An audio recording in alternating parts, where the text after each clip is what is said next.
Radhe Radhe and hello everyone. आज हम साथी स्पीक्स पे सोनाली भाटिया से बात करने वाले हैं। सोनाली मेरी वो साथी हैं जिनसे मिलके मुझे ऐसे लगा कि आप मुझसे पहले क्यों नहीं मिली, पहले मिली होती तो शायद मेरी लाइफ कितनी बेहतर हो जाती। सोनाली एक हेल्थ और वेलबींग कोच हैं जो अपने क्लाइंट्स के साथ उनके माइंड और बॉडी कनेक्शन पे काम करती हैं। सोनाली विमेन के साथ specially PCOS, infertility, reproductive issues पे भी काम करती हैं। तो आइए आज साथी स्पीक्स पे सोनाली के साथ हेल्थ और वेलबींग के विषय पे बात करते हैं। हाय सोनाली, मुझे बहुत एक्साइटेड फील हो रहा है कि आप आज पॉडकास्ट पे आए हो, स्पेशली इसलिए क्योंकि मैं बहुत समय से माइंड बॉडी कनेक्शन और हेल्थ और वेलबींग के बारे में एक इंसान से बात करना चाहती थी, एक एक्सपर्ट से बात करना चाहती थी। तो आज मुझे फाइनली वो मौका मिल गया है। तो I am very happy that you are here. Pleasure is mine. मुझे खुद बहुत अच्छा लग रहा है कि आज मुझे इतनी बड़ी ऑडियंस से बात करने का मौका मिलेगा, एक अवेयरनेस क्रिएट हो पाएगी। और क्योंकि माइंड बॉडी कनेक्शन एक ऐसा एंशिएंट वे है लिविंग का जिससे आप हेल्थ भी अचीव करते हो और पीस ऑफ माइंड भी। So nice, so excited. तो मेरा पहला सवाल यही है कि माइंड बॉडी कनेक्शन के थ्रू आप जो पीस की बात कर रहे हो और जो वेल बीइंग की बात कर रहे हो, वो माइंड एंड बॉडी कनेक्शन के थ्रू कैसे मिलता है? जी देखिए, शरीर में कोई भी बीमारी अगर शुरुआत होती है तो दे से every disease in the body starts from the mind. अगर हम आज का सिनेरियो भी देखें, लाइफस्टाइल देखें, तो हर एक, चाहे बच्चा हो, बड़ा हो, एजेड लोग हों, सबकी लाइफ में कुछ ना कुछ स्ट्रेस है, फर्स्ट थिंग। और दूसरा, जिस तरीके का हम खाना खा रहे हैं, जो हमारा हवा पानी है, ये सब चीज़ें हम कंबाइंड वे में हमारी हेल्थ पे इम्पैक्ट डालती हैं। और अगर मैं हेल्थ की बात करूँ तो सिर्फ फिजिकल हेल्थ नहीं, हमारी इमोशनल वेलबींग पे भी। तो इस तरीके से ये माइंड और बॉडी जो है एक कनेक्टेड है, they are like a friend. Mind अच्छा रहेगा तो बॉडी भी अच्छी रहेगी, बॉडी अच्छी रहेगी तो माइंड ऑटोमेटिकली आपका अच्छे से आपको हैंडल करने देगा चीजों को, सिचुएशंस को। आपने जो इमोशनल वेलबींग बोला, मैं हमेशा अपने क्लाइंट्स को बोलती हूँ कि इमोशंस एक ब्रिज हैं हमारी बॉडी और हमारे माइंड के बीच में, और वो ब्रिज को कंस्ट्रक्ट करना एक स्ट्रॉन्ग तरीके से, दोबारा उसे एक स्ट्रेंथ देना बहुत इम्पॉर्टेंट होता है हमारी माइंड और बॉडी की वेलबींग के लिए। तो आपका इस बारे में क्या व्यू पॉइंट है इमोशंस को लेके स्पेसिफिकली? जी देखिए, हर एक इंसान जो है किसी ना किसी तरीके के इमोशन से डील जरूर करता है। दिन भर में हम हजारों इमोशन से डील कर जाते हैं। बट मेन बात ये है कि इमोशंस अंदर स्टक नहीं होने चाहिए, because when emotions get stuck, disease start getting created in the body. तो वो नहीं होना चाहिए। और इमोशंस को वेंट आउट करने के बहुत सारे पॉजिटिव तरीके होते हैं। गुस्सा करना, फ्रस्ट्रेट होना, इरिटेशन करना, this is not a right way to expel your emotions. So what do you think are one of the best ways जिससे लोग अपनी इमोशनल वेलबींग को ठीक रख सकते हैं टू प्रिवेंट डिजीजेस? जी देखिए, सबसे पहली बात ये कि आजकल जैसे हम लोग का वो है, वर्क शेड्यूल है, हम सुबह जाते हैं ऑफिस, वर्किंग हो चाहे स्टूडेंट्स हो, सबका ही दिन इतना हेक्टिक रहता है। तो आई सजेस्ट, एक तो ये कि आपकी जो सोशल लाइफ है वो थोड़ी स्ट्रांग होनी चाहिए। Social in the sense, this is not about partying late और going for a movie. It's about कि आपके कुछ अच्छे खास फ्रेंड्स हों, फैमिली मेम्बर्स हों, जिनके साथ आप बैठें, जिनके साथ आपको एक सुकून मिले, जिनके साथ आप अपनी बातें शेयर कर सकें। क्योंकि हम दिन बाय दिन अपने इमोशंस को अंदर रखते रहते हैं और फिर वो एक दिन वेंट आउट होता है ना, तो वो बहुत गलत तरीके से होता है। Daily you have to express your things, first thing. Second is most important is taking a small breaks, be it like going for a vacation or going for a retreat, कुछ भी आप कर सकते हो। And third is self care, indulge yourself in your hobbies, definitely। जो भी आपको पसंद है, आपको पेंटिंग पसंद है, म्यूजिक पसंद है, डांस पसंद है, join some classes, उसको अपने वेलबींग का बहुत बड़ा पार्ट बनाओ। So this is how emotions get streamlined। इस आपके 3 पॉइंट से सबसे पहला पॉइंट तो मुझे ये नज़र आता है कि एक्सप्रेस करना। तो अगर जब आपको एक्सप्रेस करने इमोशंस, तो ज़रूरी है क्या कि मुझे अपने इमोशंस किसी और को एक्सप्रेस करने हैं, या मैं अपने आप के साथ भी कोई ऐसी एक्टिविटी कर सकती हूँ जिससे मैं वो इमोशंस को एक्सप्रेस कर सकती हूँ? और दूसरा सवाल ये जो आपके थर्ड पॉइंट से रिलेटेड था, सेल्फ केयर, हमें जब ये सेल्फ केयर का जो वेव स्टार्ट हुआ था ना एक एनवायरनमेंट में कि हाँ सेल्फ केयर सेल्फ लव, अभी मतलब अब तो बहुत लो हो गया, बट बीच में it was very very loud, हम एटलीस्ट हमारी जनरेशन में तो था ही। उस टाइम पे सेल्फ केयर ऐसा होता था कि आपने फेस पैक लगा लिया या you moisturised yourself, that is one way. But जैसे आपने बोला कि हॉबीज हैं, आप अपनी हॉबीज में पार्ट लीजिए, वो भी एक सेल्फ केयर का तरीका है।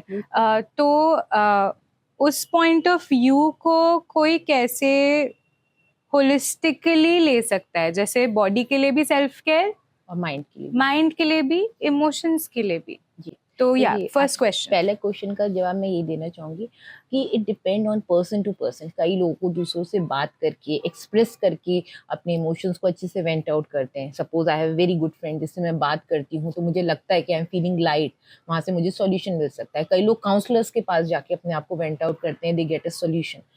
बट हर बार आप किसी एक्सटर्नल फैक्टर पे डिपेंड ना होके why don't you rely on your internal factors. और सबसे अच्छा तरीका उसका यही है कि you start doing some kind of meditation, journaling, visualization और नथिंग एल्स। तो आप अपने से सेल्फ पॉजिटिव टॉक करो, और उसके लिए आपको स्ट्रेंथ चाहिए। अपने से पॉजिटिव सेल्फ टॉक करने के लिए स्ट्रेंथ चाहिए। वो तभी आती है जब हम अपने इमोशंस को वेल चैनलाइज करके चलते हैं।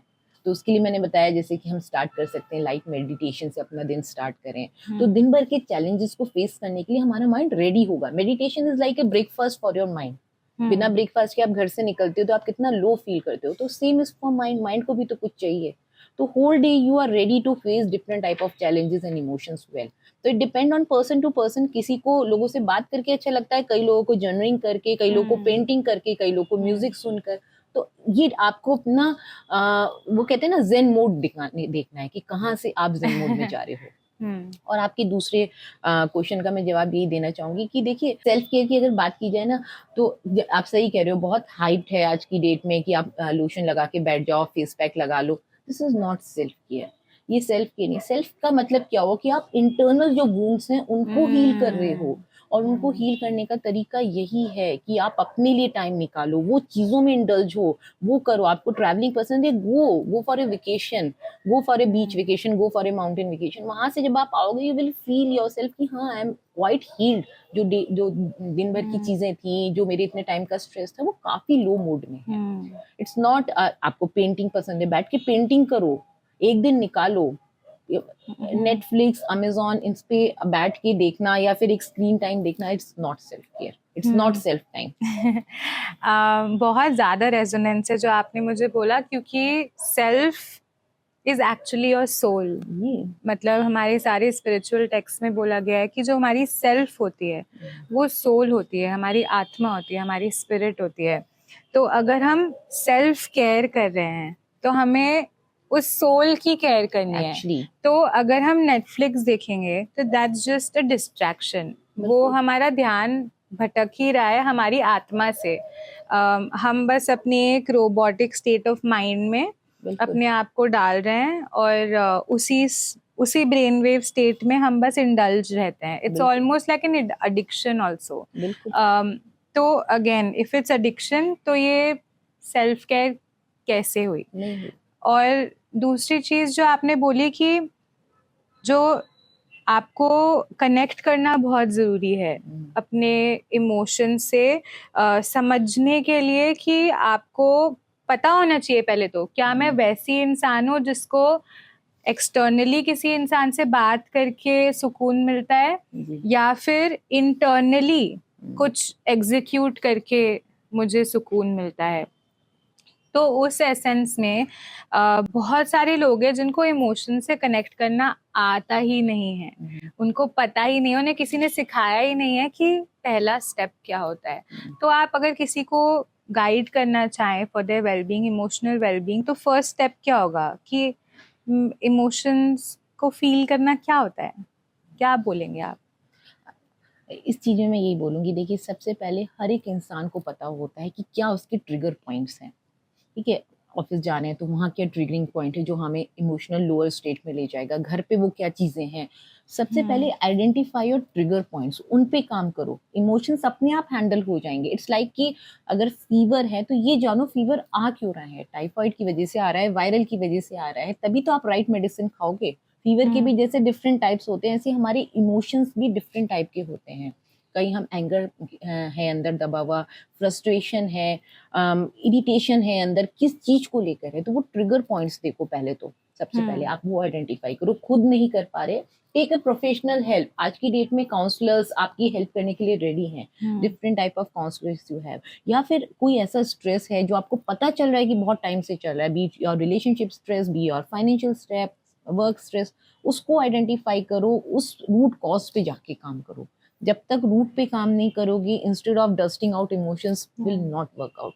नहीं, बट ऐसे में यू आर सेइंग कि अगर किसी को पहले तो आइडेंटिफाई करना है कोई भी इमोशन, कि मेरे में मुझे सैड फील हो रहा है या मुझे हैप्पी फील हो रहा है या मुझे स्ट्रेस फील हो रहा है, तो उसका रास्ता ट्रिगर पॉइंट से निकल सकता है। बिल्कुल। जैसे मेरा फाइट हुआ मेरी मॉम के साथ, और मेरी मॉम ने मुझे कुछ बुरा बोल दिया और मुझे रोना आ गया, तो instead of fighting with her I started crying. तो दैट मीन्स मुझे कुछ ट्रिगर हुआ या मुझे कहीं हर्ट फील हुआ। बिल्कुल। तो उस मोमेंट में instead of wiping my tears away and sitting in one corner और अपने आप को आइसोलेट करने की जगह, शायद मैं उस मोमेंट में पॉज लेके ये रियलाइज कर सकती हूँ, ओ मुझे रोना आया, that means I am feeling hurt. बिल्कुल। तो ट्रिगर पॉइंट्स एक स्टेप हो सकता है। Identify why you have a fight with your mom, क्या रीजन था, I was wrong, she was wrong, और we both were correct at our points. तो उस पे एक सेटलमेंट करो, क्या रीजन है, उस चीज को आइडेंटिफाई करो, क्यों झगड़ा हुआ, क्यों हुआ। ठीक है, इमोशंस आ रहे हैं, you are crying, let it be, cry and vent out your emotion at the time, but after that, instead of repeating that scenario again and again, find the root cause कि क्यों हुआ। तो ऐसे में emotion एक stepping stone बन गया। तो पहले तो आपने आइडेंटिफाई किया कि हाँ, जहाँ मेरा इमोशन बाहर आया इसका मतलब यहाँ कुछ ढूंढने के लिए है। हाँ, बिल्कुल। तो इट्स लाइक अ कंपास। और फिर एक बार इमोशन ने बता दिया कि हाँ यहाँ कुछ ढूंढने के लिए है और मैंने ढूंढ लिया वो रूट कॉज, देन ऑटोमेटिकली जब मैं वो रूट कॉज को इंटेलेक्चुअली समझ गई और मैंने इमोशनली भी उसे प्रोसेस कर लिया, तो ऑटोमेटिकली मैं हीलिंग स्पेस में जाती हूँ। This is not a one step, you have to take multiple step. First time में आपको नहीं समझ में आता, ठीक है, या फिर आपको समझ में आता है but your mind is not ready to accept that thing. तो वो एक्सेप्टेंस लाना, अपनी एक्सपेक्टेशंस को लोअर करना, it take a multi step, कि जहाँ आप अपने इमोशंस को स्टेबल कर पाते हो। उसी में आपका काम आता है ये मेडिटेशन, विजुअलाइजेशन। आपका माइंड जब एक्सेप्टिंग मोड में होता है ना, तो वो कॉजेस को भी एक्सेप्ट करता है, अपने एक्सपेक्टेशंस को भी लोअर करता है, and it is ready to go for the solution. हाँ, तो तभी बोलते हैं ना कि जो ये जर्नी होती है सेल्फ डिस्कवरी की और हीलिंग की, ये बहुत लंबी जर्नी होती है, बिकॉज आपको नहीं पता कि आप कितने बड़े प्याज हो लाइक कितनी लेयर्स हैं आपकी, आपको नहीं पता कब आप वो बल्ब तक पहुंच पाओगे जहाँ पे आप you will be so like free, I am tiny little bulb. तो इसी स्पेस से मैं आपको एक और क्वेश्चन पूछना चाहूंगी। तो जैसे आपने बोला कि डिजीजेस ये इमोशनल सप्रेशन की वजह से मैनिफेस्ट होते हैं, तो जैसे आजकल हमने देखा है मेरी जनरेशन में all the women are going through problems with PCOS and we are seeing कि ज़्यादा से ज़्यादा महिलाओं को इनफर्टिलिटी का प्रॉब्लम हो रहा है और रिप्रोडक्टिव इश्यूज हो रहे हैं। तो डू यू थिंक मेडिसिन तो हम लेते ही हैं इसके लिए, राइट, बट अगर विमेन अपने इमोशंस पे काम करें तो उनका ये स्पेस हील हो सकता है, या ये भी इसी इमोशनल सप्रेशन की स्पेस से आ सकता है? डेफिनेटली। देखिए, फिर से मैं ये कहूँगी कि दवाइयाँ तो आप सिम्टम्स को कम करने के लिए ले रहे हो। जब तक आप जानोगे नहीं कि PCOS, PCOD या कोई भी और जो आपकी बॉडी में डिजीज मैनिफेस्ट हुई है उसका रीजन क्या है, हम बहुत सालों तक चीज़ों को अंदर रखते रहते हैं, या फिर हम अपने सेल्फ रिस्पेक्ट पे चीज़ों को ले लेते हैं, फेमिनिज्म पे चीज़ों को ले लेते हैं, तो वो निकल के आता है बॉडी में in the form of reproductive issues, hormonal issues and so on. And दूसरा ये तो है ही, इमोशंस तो बहुत मेजर रोल प्ले करते ही हैं उस पे, जो हमारा वो कहते हैं ना कि आपका एक और जो उसके ऊपर जो आपने एक और मोटी चीज डाल दी, वो ये कि आपका लाइफस्टाइल बहुत गड़बड़ है, आप जंक फूड्स बहुत खा रहे हो, या फिर आपका खाने पीने का टाइम सेट नहीं है, स्लीपिंग टाइम सेट नहीं है, आपका जो भी आप खा रहे हो वो ऑयली ये सब खा रहे हो, तो वो चीजें इसमें और ट्रिगरिंग का काम करता है। तो आप देख रहे हो दोनों ही साइड से, या फिर तो और हाँ, सबसे इम्पोर्टेंट बात, आप एक्टिविटीज में इन्वॉल्व नहीं हो किसी तरीके की फिजिकल एक्टिविटी में, तो धीरे धीरे बॉडी गिव अप करने लगती है, माइंड भी गिव अप कर रहा है, बॉडी भी गिव अप कर रही है, तो डिजीज और बड़ी होने लगती है। फिर हम दवाइयों का डोजेस तो बढ़ाते रहते हैं, बट वो चीज वहीं बनी रहती है। एंड आई गेस इसी स्पेस में आप दवाइयों से हील तो जाते हो, बट आपको रिलैप्स भी बिल्कुल बहुत ज्यादा होता है, और फिर साइड इफेक्ट्स भी होते हैं, बहुत सारी चीजें होती हैं। देखिए कोई भी बॉडी इतनी इंटेलिजेंट है कि वो डिजीज को हील कर सकती है, बट वो करना ही नहीं चाहती क्योंकि वो इतनी स्ट्रांग नहीं है, इमोशन वाइज उस पर इतना बर्डन आ रहा है कि वो उस चीज से निकल ही नहीं पा रही है। तो दवाइयों से वो सिम्टम्स कम तो हो रहे हैं, सर्जरीज प्रोसीजर से वो आप उस चीज को कम करने की कोशिश कर रहे हो, बट वो हील होना जरूरी है। ऐसे केस में आपको क्या लगता है कि जहाँ इमोशन सप्रेसिंग की बात आती है, ऑफ कोर्स हम इवॉल्व करते हैं राइट एज ह्यूमन बीइंग्स, तो हमें हमारी जो इमोशनल कोशेंट के बारे में एजुकेशन होती है, वो या तो हमारे पेरेंट्स देंगे या हमारा एजुकेशन सिस्टम देगा। तो ऐसे केस में पेरेंट्स का एजुकेशन देना इमोशंस के बारे में बहुत ज़रूरी है, बट पेरेंट्स को खुद किसी ने एजुकेशन नहीं दी है, तो वो तो सदियों से जैसे चला आ रहा है वो चला आ रहा है। तो मैंने रियलाइज़ किया है कि हमारी जनरेशन के लिए जो मिलेनियल्स और जेन जी हैं स्पेशली, हम लोगों के लिए हेल्थ प्रॉब्लम्स बहुत सिग्निफिकेंट हैं, बिकॉज हमारी एज में एक तो अवेयरनेस राइज कर रही है कि हमें इमोशंस का ध्यान देना है, पर हम कैसे अवेयरनेस पे पहुंचेंगे अगर हमारी हेल्थ नहीं खराब होगी। तो ऐसा लगता है जैसे पहले हेल्थ खराब हो रही है ताकि लोग रियलाइज करें कि हम तो दवाइयाँ भी ले रहे हैं जी, हम तो सब कुछ कर रहे हैं, फिर भी हमें बीमारियां क्यों हो रही हैं। तो शायद से फिर तब हम अपना शिफ्ट करते हैं माइंड इमोशंस की तरफ। तो लेकिन चाइल्डहुड में ऐसे बहुत इंसिडेंट्स होते हैं पेरेंट्स के साथ जहाँ पे एक बच्चा ट्रॉमा फेस करता है किसी भी तरीके का, या तो वो पेरेंट्स के बीच में फाइट्स हों, या फिर वो एब्सेंट पेरेंट्स हों, one of the parents is absent so you feel abandoned. आपको स्ट्रैटेजीज बिल्ड करनी पड़ती हैं as a child to seek attention, वही बड़े होके आप यूज करते हो। सेम रिलेशनशिप्स में आपके वो सारे पैटर्न्स चलते रहते हैं, बिल्कुल अडल्ट रिलेशनशिप्स में भी चलते हैं, बिल्कुल। तो इस सिचुएशन की अवेयरनेस के बाद, जैसे मैं हूँ, मुझे इसकी अवेयरनेस आ गई राइट कि हाँ ऐसा होता है, तो मुझे अपने चाइल्डहुड को हील करना चाहिए।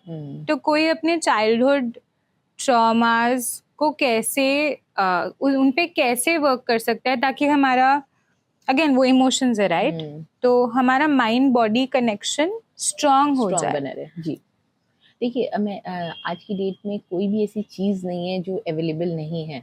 अगर आप सही में वर्कआउट करना, आपको पता चल रहा है कि हाँ ये मेरे चाइल्डहुड से निकल के आ रहा है, be because of my absent parents, be it their divorce, be it their anything, या फिर कुछ ऐसा इंसिडेंट हुआ है जो आपके माइंड पे एक डीप वो छोड़ गया है, एक ब्लैक स्पॉट छोड़ गया है, तो कहीं ना कहीं काम तो करना ही पड़ेगा। ठीक है, as a adult you have to work out. Again I'll say, go for a professional help, talk to them, they will give you therapies, they will give you answers for your questions. Try to look out for some genuine friends help, जो friends हैं अच्छी company बनाओ, अपने progress पे मतलब I will say कि अपना focus shift करो। जरूरी नहीं कि उस प्रॉब्लम एरिया में हमेशा फंस के रहना, you have so many other things to do. जो आपने चाइल्डहुड में मिस किया वो कम से कम अपने आगे आने वाली जनरेशन के साथ मत करो, तो you will get a feeling of satisfaction कि या मैं अपने एक आगे आने वाली जनरेशन को एक अच्छा वो दे पा रहा हूँ। प्लस जैसे मैंने बोला, फोकस शिफ्ट करो इन द सेंस कि आप उस चीज को करो हॉबीज में इंडल्ज हो, अपने कैरियर पे फोकस करो, अपनी स्टडीज, अपने जॉब, अपने वर्क पे, आपको ऑटोमेटिकली एक पीस ऑफ सेटिस्फेक्शन मिलता चला जाएगा कि yes I am doing good in other areas. हमेशा उस एरिया में फंसे रहोगे तो कभी भी वो हमेशा एक घाव की तरह ही रहेगा। Help to heal that injury, that wound जो आपको मिली हुई बट है। पता कैसे चलेगी हमें ये इंजरी हुई है? जैसे मैं बहुत अवेयर हूँ बिकॉज मैंने उस पाथ पे बहुत समय से वर्क किया है। बिकॉज मेरे हेल्थ प्रॉब्लम्स की वजह से जो काफी यंग एज में स्टार्ट हो गई थी, मैं उस डायरेक्शन में बहुत जल्दी चली गई उस अवेयरनेस की स्पेस में। बट जो लोग आज वो अवेयरनेस नहीं रखते हैं, वो कैसे अवेयर हो सकते हैं कि हाँ शायद मेरे चाइल्डहुड में कुछ है जिसकी वजह से वो 2 साल से 7 साल की एज में मेरे साथ हो सकता है कुछ ऐसा हुआ। तो उनको वो अवेयरनेस कैसे आएगी? वो तो भी यही सोचते हैं ना, जैसे मतलब मैं जनरलाइज कर रही हूँ for the people who are unaware, उनके लिए कि अगर मेरा सेम पैटर्न चल रहा है रोमांटिक रिलेशनशिप में, सेम तरीके का बॉयफ्रेंड है, सेम तरीके से ट्रीट करता है, वही ब्रेकअप हो जाता है, छोड़ के चला जाता है या चीट करता है, तो इन दैट एसेंस अगर वो पैटर्न रिपीट हो रहा है तो वो कहाँ से आ रहा है? मतलब लोगों को उस चीज की रियलाइजेशन कैसे होगी? किसके थ्रू होगी? पैटर्न्स के थ्रू? मतलब what is the right answer here? बिल्कुल, देखिए पैटर्न्स के थ्रू मैंने कहा ना, हर एक को पता होता है कि वो किस चीज से ट्रिगर हो रहा है। ऐसा नहीं है कि हम अवेयर नहीं होते। मुझे पता होगा मेरे ट्रिगरिंग पॉइंट्स क्या हैं, आपको पता होगा आपके ट्रिगरिंग पॉइंट्स क्या है। उस ट्रिगरिंग पॉइंट का रीजन जानो कि क्यों हो रहे हैं हम ट्रिगर। क्या हम पास्ट में किसी चीज से हर्ट हुए हैं? क्या सेम सिनेरियो हमारे पास आ रहा है?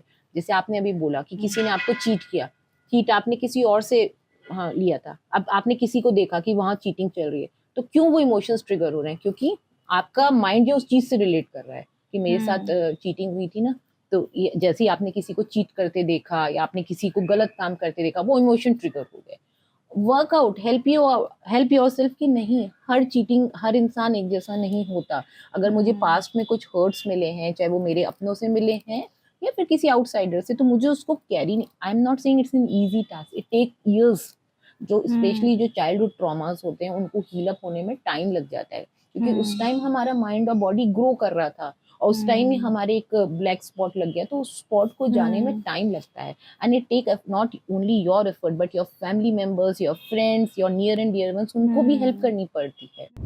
The Perspective Room is an initiative by Sati where we bring people across the globe together in one space 3 times a week, where every session we discuss one theme related to emotional and mental well-being. So if you are somebody who's open and is curious to listening to different perspectives about that one theme and take back all of those perspectives with you home to find some solution to your problem or find a sense of home and connection with yourself, then please do join in. The week 2 of Perspective Room starts 12th of January. The enrollment link is in the bio. आपने बहुत एक अच्छी चीज़ मेरे दिमाग में भी लेके आया कि उन्हें भी आपको हेल्प करनी पड़ती है, उन्हें भी आपको सपोर्ट करना पड़ता है। एंड मैंने अपनी खुद के एक्सपीरियंस से रियलाइज़ किया है कि जब मैं अपनी हीलिंग जर्नी पे थी हूँ, तो देर आर मोमेंट्स जहाँ मैं नहीं दिमाग से स्ट्रेट फंक्शन कर सकती। I have so much emotion to like let out, जो मेरे सिस्टम में भरा पड़ा है। मुझे तो 2-3 दिन पहले सेंस हो जाता है कि कुछ निकलने वाला है। तो ऐसे टाइम पे जैसे मैं हूँ, मुझे पता है कि मुझे एक फ्रेंड चाहिए होता है to as like a bouncing, like a mirror, कि मैं बोल रही हूँ और जो मैं बोल रही हूँ वो मेरे अंदर से एनालिसिस अपने आप बाहर निकल रहा है, but because I have that friend as a mirror जो मुझे उसका बाउंस बैक देता है।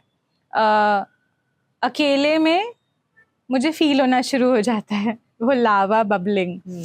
तो ऐसे केस में ये जो केयर गिवर्स हैं, ये लोग अपनी इन सब चीज़ों के बारे में अवेयरनेस कैसे इंक्रीज कर सकते हैं? Specially I want to put the spotlight on people who are not connected with their emotions. Now, that can be in the society, as they say, men, जो नहीं है अपने इमोशन से connected, but I also know that there are lot of other human beings and women themselves and maybe people from people who identify with no gender also, जिनको ये problem है, जो अपने इमोशन से अपने चाइल्डहुड ट्रॉमा की वजह से कनेक्ट नहीं कर पाते, तो बट उनका इम्पॉर्टेंट रोल है केयर गिविंग में, तो वो कैसे ये अवेयरनेस बिल्ड कर सकते हैं टू सपोर्ट समबडी एल्स जो अपनी जर्नी पे है?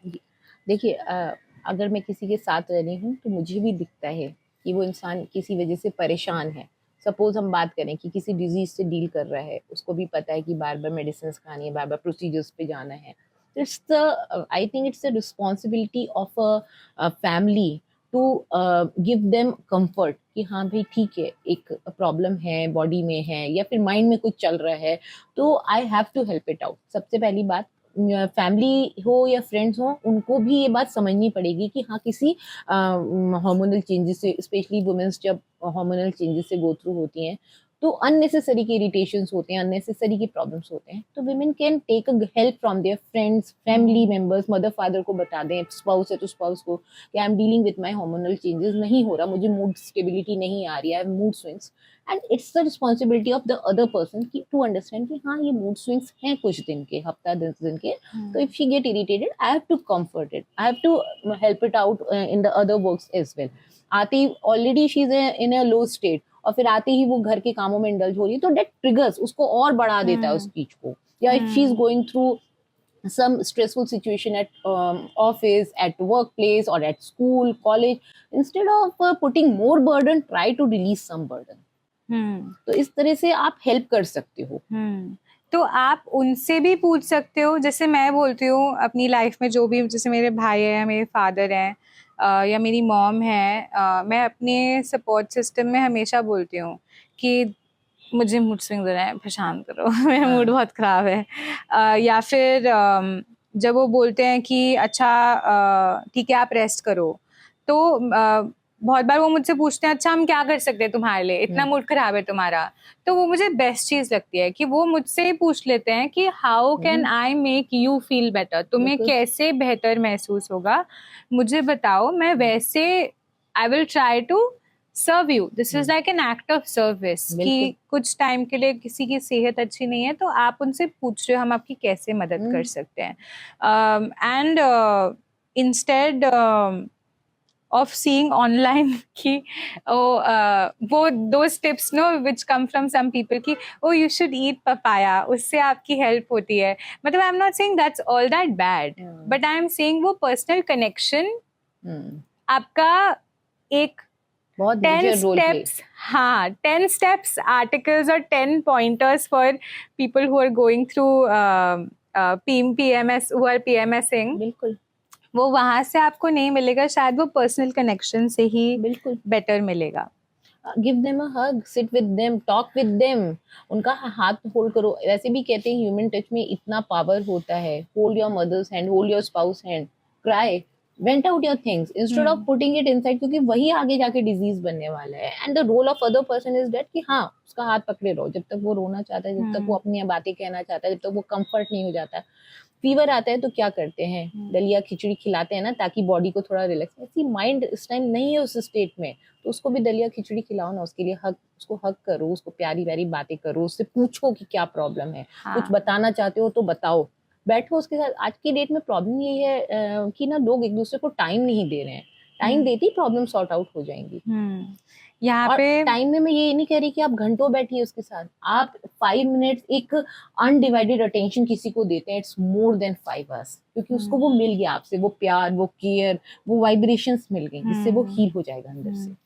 इससे मुझे टाइम, स्पेस और लव का कॉन्सेप्ट दिमाग में आ रहा है कि वो स्पेस किसी को देना, चाहे वो क्लोज हो या दूर हो, टाइम देना बहुत वैल्यूएबल है हमारी सबकी लाइफ में। और किस लिए ये दोनों चीजें क्यों एग्जिस्ट करती हैं? प्यार के लिए, क्या किया आप प्यार किसी के साथ बांट सको। और हमारी जो इमोशनल सारी चाइल्डहुड का अगर हम बात करें थे जैसे, तो वो सारी प्रॉब्लम्स इसीलिए होती है क्योंकि बच्चे को क्या चाहिए, वो दुनिया में आता है प्यार, सबसे ज्यादा प्यार चाहिए। बिल्कुल। जिसकी वजह से जब उसे नहीं मिलता है तो वो सेपरेट महसूस डिस्टेंस करता क्रिएट है। कर लेता है वो। हाँ, कनेक्शन हमारा अपने आप से, जो हमारा सोल है, हाँ। उस आत्मा से हमारा जो कनेक्शन है वो टूट जाता टूट है। जाता है, और बिल्कुल। वो टूट जाता है तो इट्स ऑलमोस्ट लाइक हमारा जो वो इमोशंस का जो ब्रिज है, जो बॉडी और माइंड के बीच में, वो कमजोर हो वो जाता कमजोर है। हो जाते हैं और हम ना आउटसाइड प्लेजर्स पे जाना शुरू कर देते हैं। चलो पार्टी कर लेते हैं, हाँ चलो सिगरेट पी लेते हैं, चलो हाँ ड्रिंक कर लेते हैं। दीज आर हाँ। External comforts we try to find out, क्योंकि हमें इंटरनल कंफर्ट्स नहीं मिल पा रहे हैं। उसी आप की खोज में। आप देखो, जब टीनेज चाहे बॉय हो या गर्ल हो, उनकी बॉडी में बहुत हार्मोनल चेंजेस हैं। उस टाइम उन्हें खुद नहीं समझ में आता, दे आर इनटू, ना वो बच्चे हैं और ना वो बड़े हैं, वो अभी बीच वाली स्टेज में हैं, टीनेजर्स जो हैं। बॉडी में चेंजेस हो रहे हैं, वॉइस चेंज हो रही है बॉयज की, गर्ल्स को पीरियड्स आने का टाइम हो रहा है, they are not able to deal. उस time parents, friends, family, school, सबकी ड्यूटी बनती है कि उनको कंफर्ट करें, पूछें उनसे क्या चाहिए है, उनको हेल्प करें विद देयर अवेयरनेस होनी चाहिए ये चीज पेरेंट्स में भी, टीचर्स में भी, कि हाँ बच्चा अगर चिड़चिड़ा रहा है, बच्चा परेशान हो रहा है, तो instead of scolding, sit with the child, ask him, hug him. ये चीजें हैं। तो फर्स्ट स्टेप हमारी वो इनवर्ड जर्नी का क्या हो सकता है कि हम वो बाहर ना ढूंढे, अंदर ढूंढे? जी, वो क्या हो सकता है? देखिए जैसे मैंने बोला, आपकी दिन की शुरुआत अच्छी होती है ना, तो आप दिन भर मैनेज कर लेते हो। तो सबसे इम्पोर्टेंट बात है, अपने दिन की शुरुआत जो है अपने लिए रखो। भले ही हाफ एन आवर है, भले ही 15 मिनट्स है, उसमें आपको जो पसंद है वो करो। कई लोगों को सन में बैठ के चाय पीना अच्छा लगता है, कई लोगों को अपना कॉफी मग लेके कुछ लिखना अच्छा लगता है। करो वो चीज। वो 15 मिनट जो आप अपने आप को देते हो, 20 मिनट जो अपने आप को देते हो, जॉगिंग करो, स्विमिंग करो, योगा करो, एरोबिक्स करो, जो आपको खुशी दे रहा है कि हाँ आज मुझे स्ट्रेंथ मिल गई, दिन भर के लिए स्ट्रेंथ है मेरे पास, फिर देखो दिन कितना अच्छा जाएगा। और मैंने जैसे पहले भी कहा, कहीं ना कहीं आपको खुद अपनी हेल्प करनी पड़ेगी, तभी दूसरे लोग आपकी हेल्प कर पाएंगे। पर कुछ लोग होते हैं उनको पता ही नहीं होता कि उन्हें खुशी क्या देता है। जैसे I know a few friends, उनको पता ही नहीं है कि हमें क्या खुश फील कराता है, हैप्पीनेस क्या होती है। वो दूर छोड़ो, अगर मैं सोचूं हाँ मे बी हैप्पीनेस का मतलब ये है, तो मुझे ये महसूस कैसे होगी, कुछ लोगों को यही नहीं पता होता। तो वो कैसे ढूंढ सकते हैं कि मुझे किस चीज से खुशी मिलती है? How can they explore? Slow down. सबसे पहली बात, स्लो डाउन। जिस चीज में आप भाग रहे हो, किसी भी चीज के पीछे आप भाग रहे हो, इसलिए आपको पता नहीं चल रहा। मैं जैसे मैंने कहा ना, एक्सटर्नल फैक्टर्स में इतना इंडल्ज हो कि आपको पता ही नहीं चल रहा। आप खुशी ढूंढ रहे हो, इंस्टेड ऑफ ढूंढने की जगह आप पहले स्लो डाउन करो, अपने आप से कनेक्ट करो। जैसे आप अपने आप से कनेक्ट करोगे, अपना पर्पस समझोगे कि ये चीज मुझे खुशी देती है। हो सकता है वर्क आपको खुशी देती हो, करो काम, 24 घंटा करो, अगर खुशी मिल रही है, ठीक है, किसी को नुकसान नहीं पहुंच रहा आपके उस चीज से, तो करो उस काम को। कई लोगों को घूमने में बहुत खुशी मिलती है, कई लोगों को पेंटिंग से बहुत खुशी और सुकून मिलता है, सबका। किसी को बेकिंग में बहुत खुशी मिलती है। फाइंड आउट योर पर्पस, क्या चाहते हो आप, एक मीनिंगफुल पर्पस। जैसे मैं अगेन आई से मीनिंगफुल पर्पस, इंस्टेड ऑफ कि चलो आज पार्टी कर लेंगे तो मेरा मन शांत हो जाएगा, चलो आज मैं अपने फ्रेंड्स के साथ 2 सिगरेट ले लूंगी तो नहीं, this is not a solution. These are wrong patches you are putting in your life. Band-aids. Bandage, and that also the wrong one. हाँ, आपके अपने हेल्थ को रुइन कर रहे हो ना, हील नहीं होगा, हील नहीं हो रहे हो आप। बहुत सारे पैचेस लगा लिए आपने, गलत पैचेस। तो इस वाले इंस्टेंस में फॉर मी जो 2 सबसे बड़े टेक अवेज थे वर कि पहले तो हैप्पीनेस ढूंढनी है, उसके लिए स्लो डाउन। एक्चुअली हैप्पीनेस है, आपको फील होती है, आपको बस उस फीलिंग को रियलाइजेशन नहीं होता। ऐसा लगता है कि आप बस वो स्पीड ब्रेकर, आपको इतनी आदत हो गई है उस स्पीड ब्रेकर की, उसके ऊपर गाड़ी चलाने की, अब आपको झटका लगता है तो आपको पता भी नहीं चलता, इतना यूज्ड टू हो गए आप उस चीज के। तो आई गेस आप जब इतनी स्पीड में गाड़ी चला रहे हो, आपको पता ही नहीं चलता कि स्पीड ब्रेकर आया है, कि साइड में एक बहुत ब्यूटीफुल सीनरी है। आपके सबकॉन्शियस माइंड को सब पता होता है कि हाँ है beautiful scenery, it is making me happy, you are not enjoying it.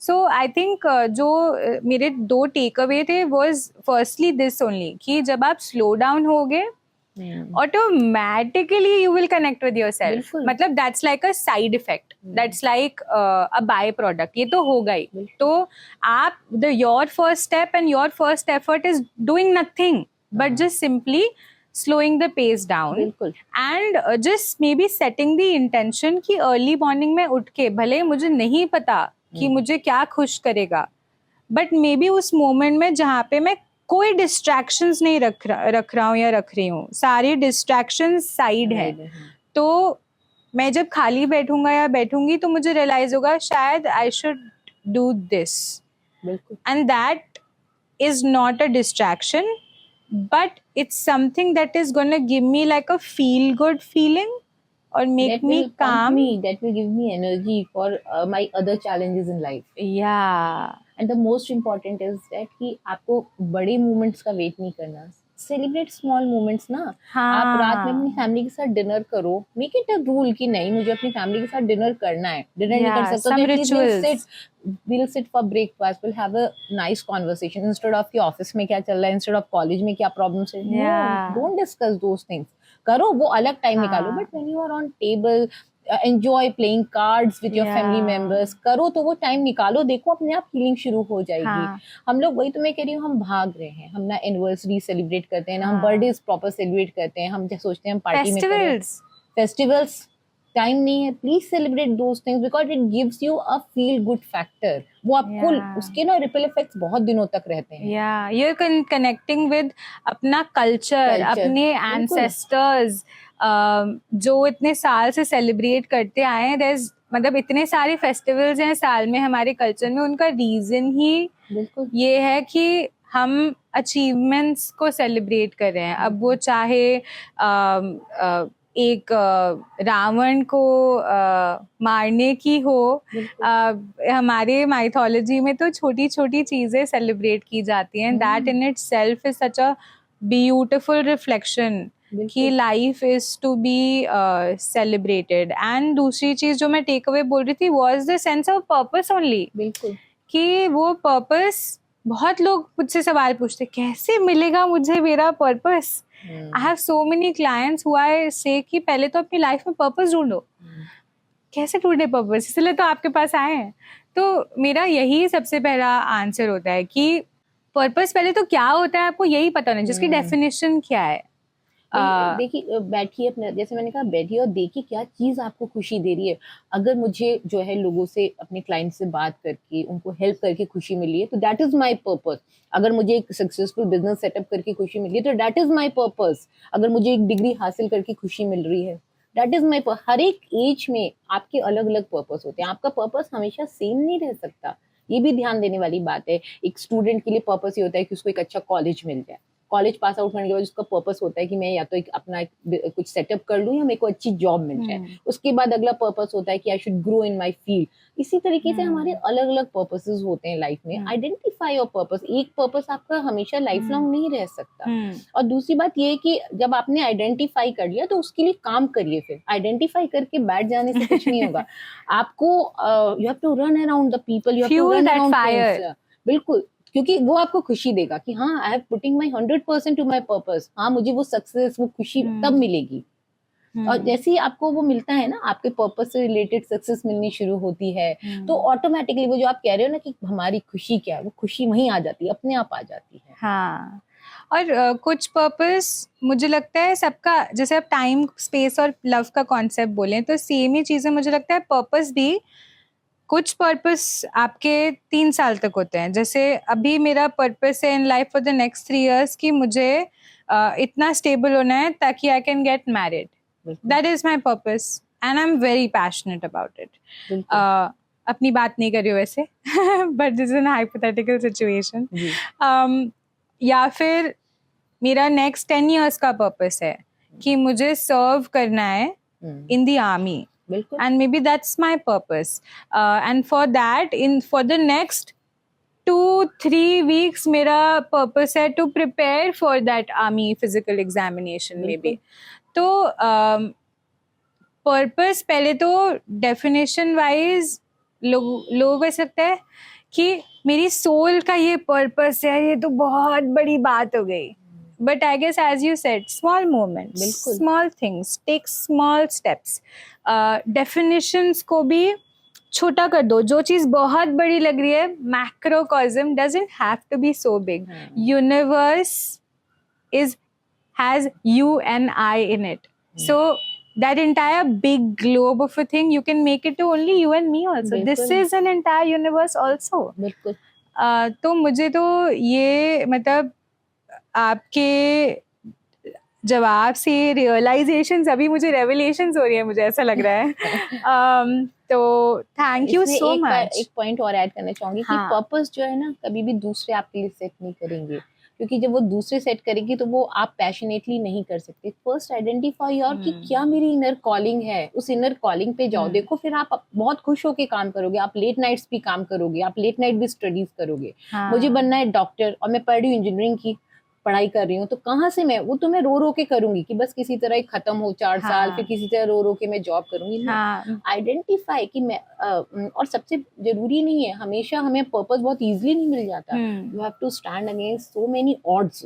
तो वहाँ खड़े हो, अपने लिए खड़े नहीं होगे तो कैसे लोग तुम्हारे को कैसे हेल्प करेंगे. बहुत सारे अप एंड डाउन मोमेंट्स आएंगे, उन सबको फेस करो, क्योंकि वो आपको दिन पर दिन स्ट्रांग बनाएंगे, मेंटली भी और इमोशनली भी. पर जैसे कुछ लोग होते हैं वो प्रैक्टिकलिटी ऑफ लाइफ पे अटक जाते हैं, लॉजिक पे अटक जाते हैं कि अरे इंजीनियरिंग करूँगा तो मुझे 2 लाख रुपए महीना कमाने को मिलेगा, 1 लाख कमाने को मिलेगा. मेरी इनर कॉलिंग तो है कि मुझे पेंटर बनना है, बट अगर मैं पेंटर बन गया तो मैं ब्रेड एंड बटर कैसे कमाऊंगा अपनी? क्या उसमें स्टेबिलिटी है ही नहीं. How is this practical? शायद मुझे 3 महीने के लिए कोई कमीशन पेंटिंग ना आए. तो लोग इस चीज के डर में, लैक ऑफ स्टेबिलिटी और सर्वाइवल के डर में जीते नहीं है. देखिए कहीं ना कहीं एक कैलकुलेटेड रिस्क लो. आई एम नॉट सेइंग कि blind risk, but a calculated risk. Yes कि मैं जॉब के साथ थोड़ा थोड़ा टाइम निकालूंगा, I take a painting class properly, and once I feel कि हाँ मैं इतना स्टेबल हो चुका हूँ तो I can slowly switch over to my things. इस तरह से कर सकते हो. या फिर you make a backup for 3-4 months, 6 months, 1 year and then start going for your things. तो इस तरह से आप ये आपको आइडेंटिफाई करना है, क्योंकि आप लॉन्ग टर्म में जिस चीज से खुश नहीं हो ना, वो चीज आपकी लाइफ में हैसल क्रिएट करने वाली है. हैसल इन द सेंस कि डिजीजेस आएंगी, आपके रिलेशनशिप इशू शुरू हो जाएंगे. खुशी नहीं हो आप तो कहाँ से आप दूसरों को दोगे? आप अंदर से अनफुलफिल्ड हो, दूसरे को कैसे करोगे? तमाशा मूवी, मतलब I think this is the second और थर्ड पॉडकास्ट जिसमें मैंने ये मूवी मेंशन की है. मतलब ये तो ऑल टाइम मैसेज है मूवी का कि वही रोबोटिक लाइफ. बट इस केस में मैं स्पेसिफिकली एक चीज जरूर, आई थिंक मेरा जो टेक अवे है वो ये है कि लास्ट में रणबीर अपने पेरेंट्स से जाके बात करता है, उनको समझाता है, उन्हें एक्सप्लेन करता है कि एक्चुअली मेरी इनर कॉलिंग तब से ये थी और मैं घुट घुट के मर के जी रहा था, जिसकी वजह से मैंने अपनी लाइफ ऐसी बना ली थी. डिस्टेंस क्रिएट कर लिए थे. जिसको मैं प्यार करता हूँ उसको मैं ठीक से नहीं ट्रीट कर रहा था. तो at the end of it the parents were also in tears. They realised what had happened. And अगर मैं एक ऑल्टरनेट रियलिटी क्रिएट करूँ उसी मूवी की, तो शायद ऐसा भी हो सकता है कि उस वक्त रणबीर के पेरेंट्स को नहीं रियलाइज होता, नहीं समझ में आता जो वो बोल रहा है. तो ऐसे में क्या वो फिर भी अपनी कॉलिंग नहीं फॉलो करता और फिर पेरेंट्स के लूप में फंस जाता, या क्या होता? तो मैं तो ऐसे रियलिटी क्रिएट करती हूँ कि जहाँ अगर पेरेंट्स उसके नहीं मानते या उसको नहीं हक करते वापस समझ के उसको, रणबीर फिर भी अपने पाथ पे फॉलो करता, क्योंकि पेरेंट्स के कॉलिंग के हिसाब से उनके पर्पस जो उन्होंने आपको सेट किया उससे हट के अगर आप खुद कुछ कर रहे हो, parents will come around someday. Just have faith. बहुत जरूरी है इसमें आपका अपनी इनर कॉलिंग पे फेथ होना, आपका इतना स्ट्रॉन्ग बिलीफ होना कि ठीक है. कई बार आप इतना नीचे गिरोगे कि आपको लगेगा कि नहीं मैंने गलत डिसीजन ले लिया है, मुझे उसी पे जाना चाहिए था. बट देन वो लो मोमेंट आपको ये सिखाता है कि अगर यहाँ टिक गए तो फिर तो टिक ही जाओगे.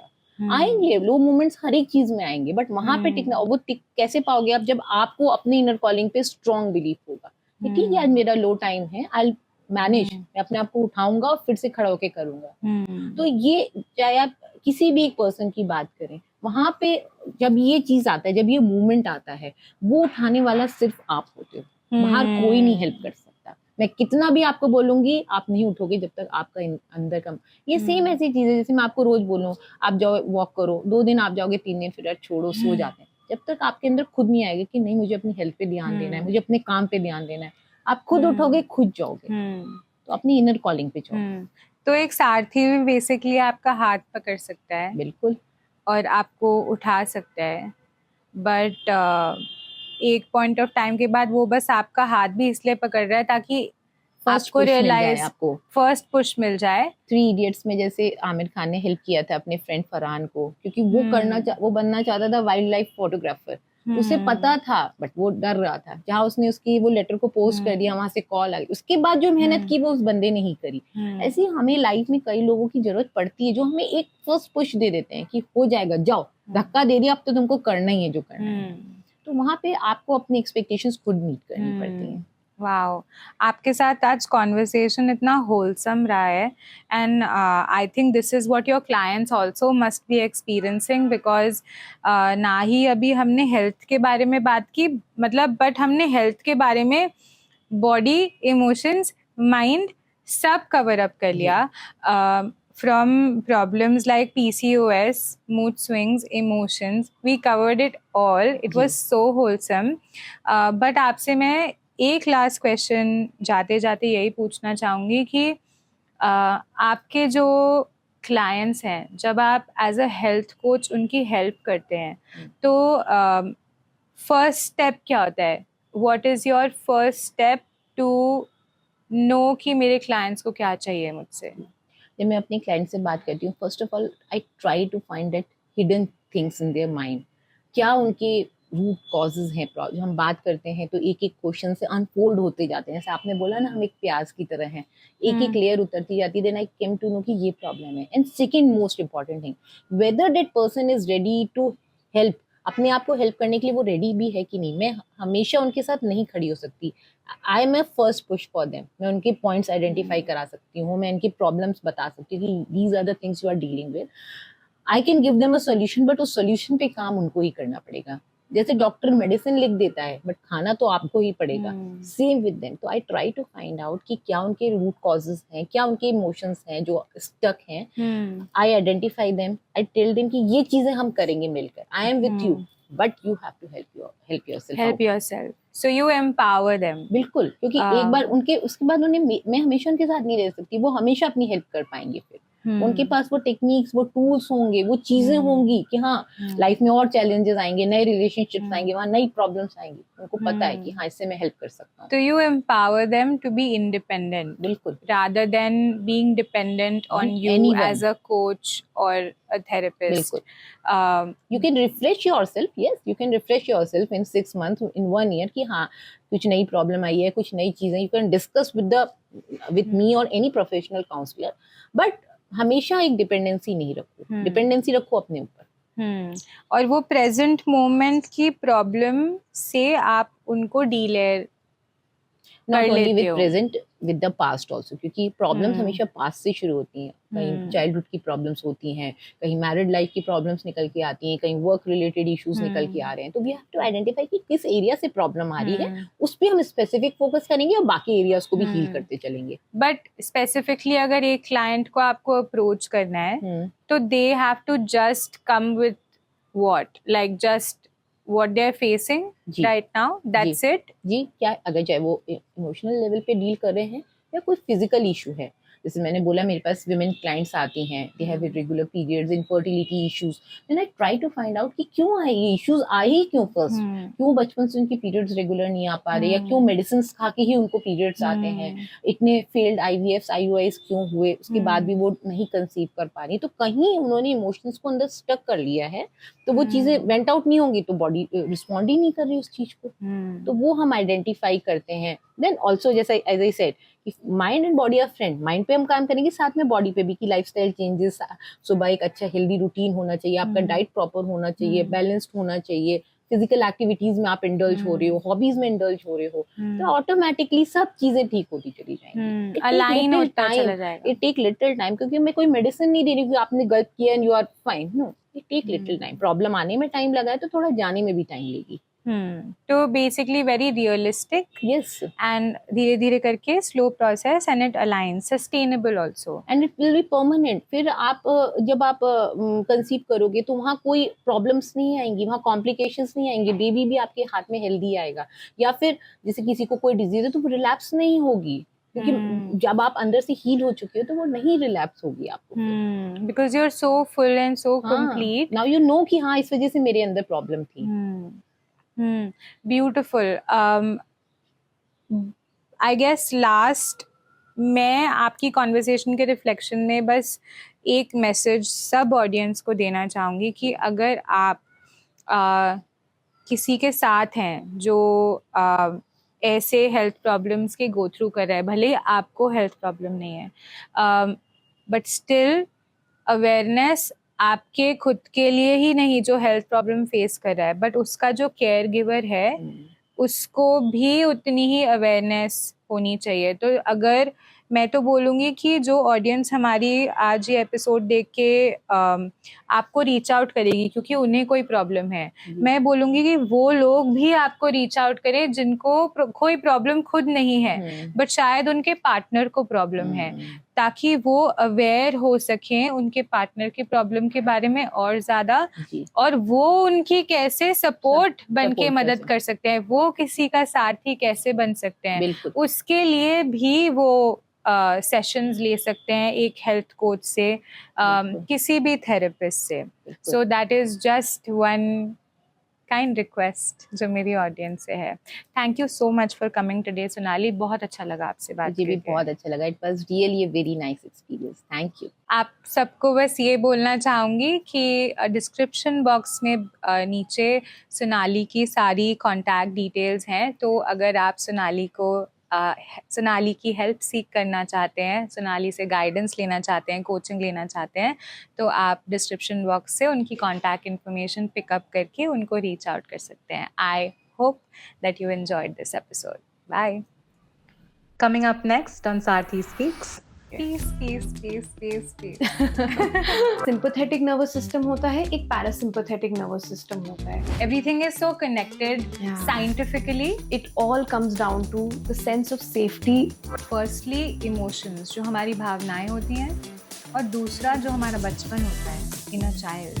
हम कहानियों में हैं, हम बॉडी में इमोशन को कभी फील करते ही नहीं है। मैं अपने आंखों के सामने से वो पर्दा उठते हुए देख सकती हूँ। सैडनेस भी हमारे अंदर बहुत चीजें ओपन करती है। फ्यूचर में टाइमलाइन क्या है, कितना टाइम लगेगा उन्हें भी इन सब चीज़ों के लिए ओपन अप होने में। So when she connects with that, automatically उसके आसपास जो लोग हैं वो उतना ही ओपन कर पाते हैं। आपको कोई बड़ा कदम उठाने की जरूरत नहीं है। फ्लाइट से पहुंच सकता हूँ मंजिल पे, मैं क्यों चल चल के वहां तक पहुंचूं? और अपने आप को दोबारा से बना पाती है, डिस्ट्रॉय करके फिर क्रिएट करती है। There are no such things as rejections. You're always being redirected to your right path. तो कुछ डरने की जरूरत नहीं है। Beautiful, perfect podcast.